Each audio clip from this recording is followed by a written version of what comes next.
Les rideaux sont tombés sur la première session ordinaire du Conseil économique et social pour l'année 2018 ce mercredi 28 mars. Pour la première autorité de l'institution, cette session qui s'achève a été très fructueuse vu que les points inscrits au calendrier établi à cet effet ont été épuisés.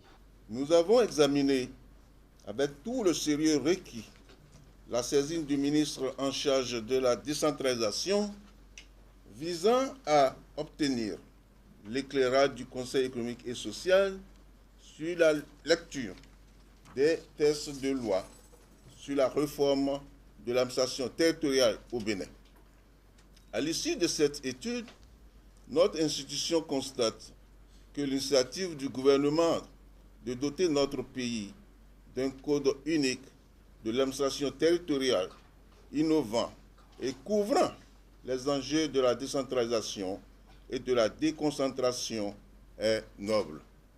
Tout en saluant les conseillers qui ont fait preuve d'un esprit constructif apportant leur contribution au document qui rend compte de la gestion 2017 du CES, le président affirme l'engagement de l'institution à accompagner l'État dans la mise en œuvre sans faille des réformes engagées. Toutefois, le Conseil économique et social estime qu'il y a un effort à faire de la part des gouvernants dans l'application effective des textes qui existent déjà. C'est pourquoi,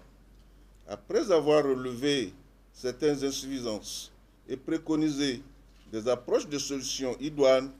le Conseil économique et social souhaite, entre autres, que le gouvernement tranche définitivement les questions relatives au transfert des ressources et des compétences aux collectivités décentralisées, comme le prévoit si bien les textes sur la décentralisation confortés par les recommandations de l'Union économique et monétaire ouest-africaine UEMOA. Conscient du fait que toute gouvernance qui opte pour des réformes reste toujours confrontée à des tensions sociales, le Conseil économique et social continuera toujours de jouer sa partition avec ferme conviction que la décrispation n'est plus qu'une question de jours.